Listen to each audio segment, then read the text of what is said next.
레위기 4장 3절 같이 읽겠습니다. 만일 기름 부음을 받은 제사장이 범죄하여 백성의 허물이 되었으면 그가 범한 죄로 말미암아 흠 없는 수송아지로 속죄 제물을 삼아 여호와께 드릴지니. 아멘. 구약시대 이스라엘 백성들이 하나님께 나아갈 수 있는 유일한 길은 제사였습니다. 하나님과 고대 이스라엘이 언약 관계에 있었지만 죄와 부정으로 깨어진 그 언약의 관계를 다시 회복하기 위한 목적으로 하나님께서 죄를 용서해 주시기를 기대하면서 하나님이 기뻐하시는 거룩한 향기로 올려드리는 것이 바로 당시 제사였습니다. 오늘 본문은 하나님께 그들이 올려드리던 5가지 제사 가운데 속죄제에 관한 것입니다. 속죄제와 속건제는 번제와 소제와 화목제와는 본질적으로 다릅니다. 후자의 3가지 제사는 인류가 세상에 존재하면서부터 이미 드려져 왔던 제사였습니다. 그렇기 때문에 이스라엘은 이 제사들에 대하여서는 이미 상당히 익숙해 있었습니다. 하지만 반면에 속건제와 속죄제는 비교적 생소하였기 때문에 속죄제와 속건제는 그 제물을 드리는 목적과 정황에 대한 그런 것들이 다른 제사에 비하여서 더 상세하게 묘사되어 있습니다. 오늘 본문은 이스라엘 백성들이 하나님 앞에 속죄제를 드리기 이전에 어느 누구보다도 가장 먼저 제사장이 속죄제를 드려야 한다는 것에 대해서 말씀하여 주고 있습니다. 그 이유는 제사장이 먼저 정결해져야지만 백성들의 제물을 거룩하게 드릴 수가 있기 때문입니다. 이에 대해서 히브리서 5장에 말씀하시기를 대제사장마다 사람 가운데에서 택한 자이므로 그들 스스로도 연약에 휩싸여 있다라고 하였습니다. 그러므로 그들이 백성을 위하여 속죄제를 드림과 같이 또한 자기 자신을 위해서도 속죄제를 마땅히 드려야 한다는 것입니다. 근데 만일 제사장이 자신의 죄를 깨달아 알지 못하고 하나님 앞에서 자신의 죄 용서함을 구하고 정결함을 입는 과정을 갖지 않는다면 어떻게 될까요? 이것은 제사장 자기 자신만 아니라 이스라엘 공동체까지 심각한 재앙을 불러오게 하는 일입니다. 제사장이 하는 일이 무엇인가요? 백성들의 제물을 하나님 앞에 가지고 나아가 거룩하게 드리는 겁니다. 근데 자신이 부정한 채로 어떻게 백성들의 제물을 가지고 하나님 앞에 나갈 수가 있다는 말인가요? 지도자의 죄는요, 일반 백성들의 죄보다 훨씬 그 무게가 큽니다.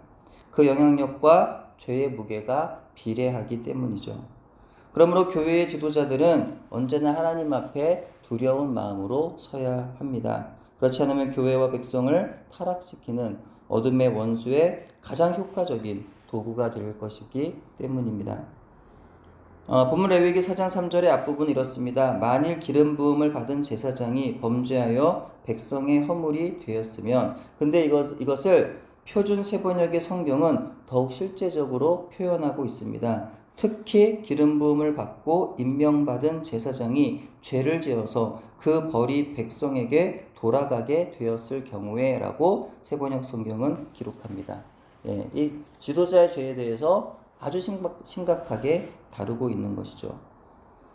지도자 한 사람의 죄가 얼마나 백성들에게 커다란 부정적인 영향을 미치는지, 특히 영적 지도자들의 타락은 백성들에게 얼마나 무서운 재앙을 가져다 주는지에 대해서 언급하고 있는 거죠.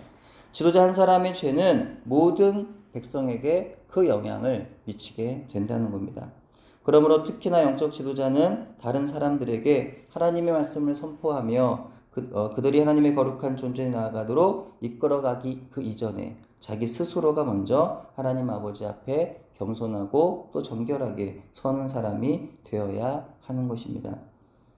오늘 말씀은 넓게 보면은요, 세상 속에서 거룩한 하나님의 제사장으로 부름받은 모든 성도들에게 주어진 것이라고 그렇게 생각할 수도 있겠지만 그 말씀 본연의 의미는요, 역시 오늘날 교회 지도자라고 할 수 있는 목회자들을 향하여 주시는 말씀이라고 여겨집니다.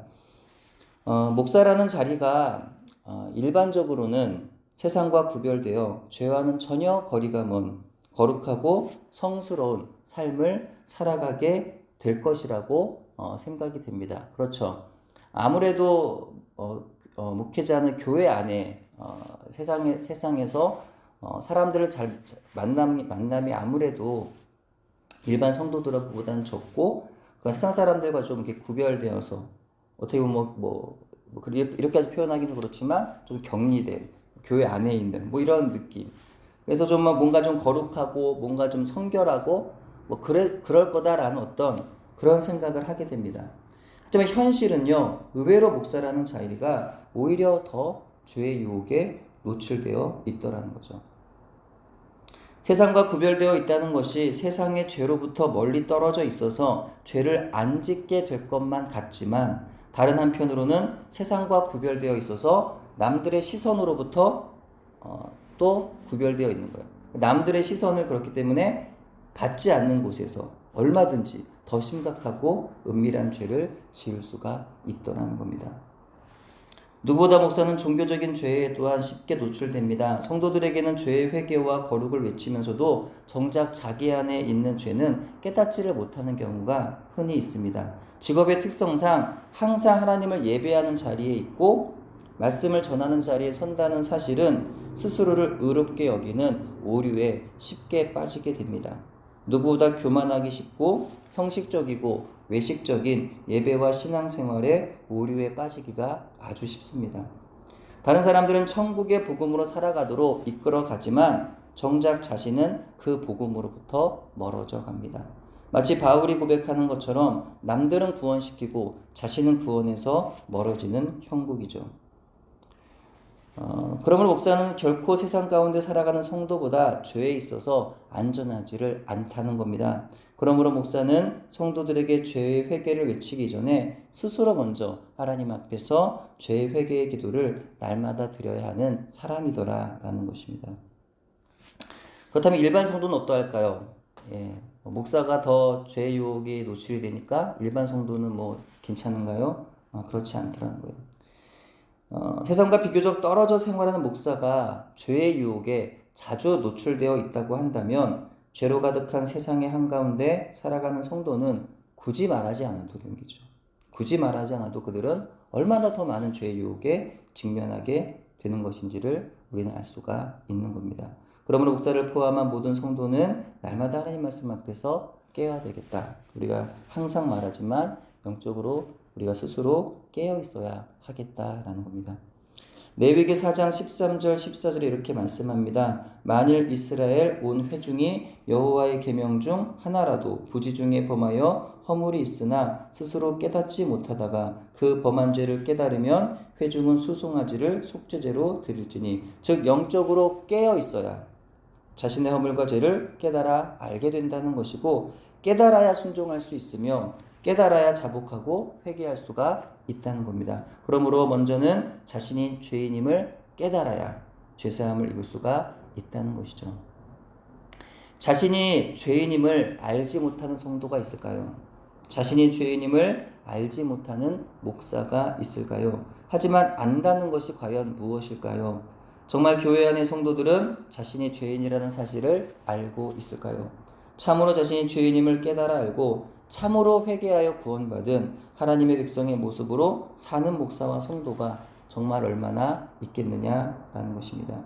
죄인임을 안다고 스스로 여기지만 속고 있는 것이 아닌지, 그저 죄를 고백하고 회개하면 영생을 얻는다는 그 말씀, 그 교리를 너무나 잘 알고 있어서 입술로는 죄인임을 고백하며 회개는 하지만 사실 그 회개라는 것이 의미 없이 하는 말들은 아니었는지, 우리의 신앙생활 안에 깊숙이 스며든 권태로움으로 인하여 예배가 형식화되고 우리의 회개마저 형식이 되어 있지는 않은지, 그러니 전혀 죄로부터의 돌아섬도 없고 삶의 변화도 없이 살아가고 있는 건 아닌지 우리의 회개를 점검해야 하지 않을까요? 참으로 내가 죄인임을 분명히 깨달아 아는 저와 여러분 되기를 바랍니다. 이 깨달음을 시작으로 하나님 앞에 진실한 회개의 기도를 드리고 그리스도인으로서의 변화된 인생을 살아가는 저와 여러분이 되기를 바랍니다. 하나님 한 분으로 기뻐하며 감사하는 인생, 그리스도를 따름이 너무나 행복한 인생.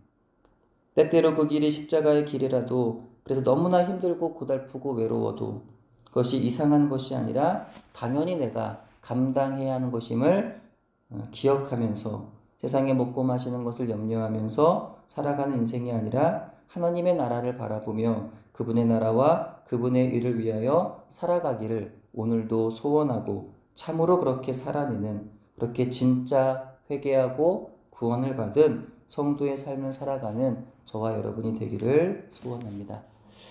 기도합니다. 하나님 아버지 감사합니다. 오늘도 하나님 주시는 말씀을 기억하면서 세상의 것을 바라보며 먹고 마시는 것을 추구하며 살아가는 인생이 아니라 하나님의 그 나라를 바라보면서 정말 구원받은 자로 변화된 자로 살아가는 우리 모두가 되어지기를 소망합니다. 그렇게 살아가려면 먼저 우리가 죄인임을 깨달아 알고 하나님 앞에서 정결케 됨을 입어야 하는 줄로 믿습니다. 나의 죄인임을 깨달아 알고 나를 구원하실 분은 우리를 위해 죽으시고 부활하신 예수 그리스도이심을 기억하면서 주 예수 그리스도와 함께 하나님을 바라보며 그분의 의와 그분의 영광을 위해 살아가기 부족함이 없는 우리 모두가 되도록 인도해 주옵소서.